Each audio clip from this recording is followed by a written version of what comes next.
मैं राजीव प्रियदर्शन, व्याख्याता, शिक्षा संकाय बहरागोड़ा, कॉलेज बहरागोड़ा।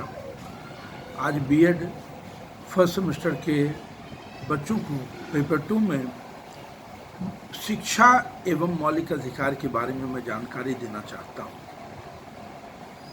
हमारी क्या मौलिक अधिकार हैं और क्या कर्तव्य हैं और इसका कैसे पालन करना चाहिए, इस विषय पर आज मैं प्रकाश डालने का एक प्रयास करूँगा। संविधान ने हमें 6 मौलिक अधिकार दिए हैं। पहला, राइट टू इक्वलिटी, समानता का अधिकार। दूसरा, राइट टू फ्रीडम, स्वतंत्रता का अधिकार। तीसरा, राइट अगेंस्ट एक्सप्लॉयटेशन, यानी शोषण के विरुद्ध का अधिकार।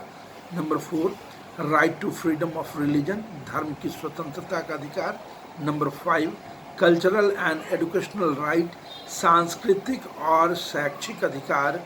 और जो छठा है वो है राइट टू कॉन्स्टिट्यूशनल रेमिडीज, अर्थात संवैधानिक उपचारों का अधिकार। अब हम लोग साधारण बोलचाल की भाषा में बोलते हैं कि हमको सरकार ने क्या दिया, लेकिन हम अपनी ड्यूटीज़ को जानेंगे, अधिकार को जानेंगे, तब तो कर्तव्य का पालन करेंगे। कहने का तात्पर्य क्या है कि आखिर शिक्षा हमारे मनोविकार को दूर करती है, शिक्षा हमारे संस्कार को बढ़ाती है और शिक्षित व्यक्ति ही देश, धर्म, समाज आदि का कल्याण कर सकता है। धर्म का तात्पर्य सर्वधर्म समभाव, ऐसा नहीं कि किसी एक के प्रति हम लगे रहें। तो कहने का तात्पर्य यह है कि fundamental rights are those rights which are essential for intellectual, moral and spiritual development of individuals. All these rights are fundamental or essential for existence.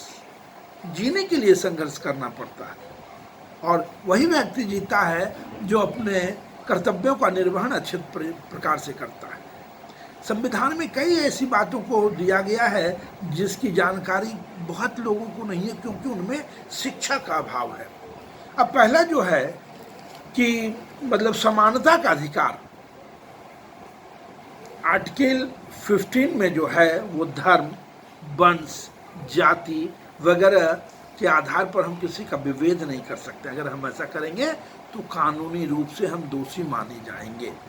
दूसरा जो है राइट टू फ्रीडम, स्वतंत्रता का अधिकार। आप प्रेस पर बंदिशें नहीं लगा सकते हैं, हर व्यक्ति को कहीं भी आने जाने की स्वतंत्रता होती है। ये आर्टिकल 19 to 22 में ये देखा गया है, लिखा गया है कि स्वतंत्रता का अधिकार है, बोलने का अधिकार है, शांतिपूर्वक सम्मेलन करने का अधिकार है, संघ बनाने का अधिकार है, एवं इत्यादि वगैरह। और जो नंबर 3 है कि राइट अगेंस्ट एक्सप्लॉयटेशन, शोषण के विरुद्ध। आप किसी को बंधुआ मजदूर नहीं बना सकते हैं। आर्टिकल 23 और 24 में इसकी चर्चा की गई है। आप देखेंगे कि एक मजदूर का कानून आया है कि आप छोटे बच्चों को आप नौकर के रूप में उसका कार्य नहीं ले सकते हैं, क्योंकि अगर लेंगे तो आप दंड के भागी बनेंगे। चौथी बातें जो आती है right to freedom of religion, यानी धर्म की स्वतंत्रता का अधिकार। भारत एक धर्मनिरपेक्ष राज्य है और कहने का तात्पर्य है कि आर्टिकल 25 और 28 में जो है वो धर्म की बात कही गई है, धर्म की स्वतंत्रता दी गई है। प्रत्येक व्यक्ति को अपने धर्म की रक्षा करने के लिए स्वतंत्रता प्रदान की गई है और सर्वधर्म समभाव, यानी प्रत्येक व्यक्ति के मन में किसी दूसरे धर्म के प्रति बुरी भावना नहीं होनी चाहिए। नेक्स्ट आता है राइट में कि कल्चरल एंड एजुकेशनल राइट, यानी सांस्कृतिक और शैक्षिक अधिकार। कहने का तात्पर्य है कि आर्टिकल 29 एवं 30 में भारत के नागरिकों को किसी भी हिस्से को अपनी भाषा, लिपि या संस्कृति की रक्षा करने का अधिकार दिया गया है। वो ऐसा इसलिए करेगा क्योंकि उसको वो ड्यूटी, वो मौलिक अधिकार मिला है। और छठा पॉइंट जो है राइट टू कॉन्स्टिट्यूशनल रेमिडीज, यानी संवैधानिक उपचारों का अधिकार।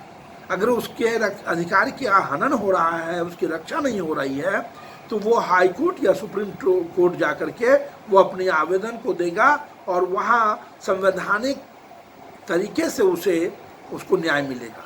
कहने का तात्पर्य यह है कि भारत एक ऐसा गणराज्य है, रिपब्लिक है, जहाँ हमको बहुत सारे मौलिक अधिकार मिले हुए हैं और उनके प्रति हमारा कुछ कर्तव्य बनता है। लेकिन ये कब संभव है? जब हम शिक्षित होंगे। शिक्षा की अलग को प्रत्येक मनुष्य में जगाना होगा, तभी जाकर के हमारा लोकतंत्र बचेगा। और लोकतंत्र केवल कहने से नहीं बचेगा, लोकतंत्र के लिए प्रत्येक व्यक्ति को आगे आना होगा और काम करना होगा।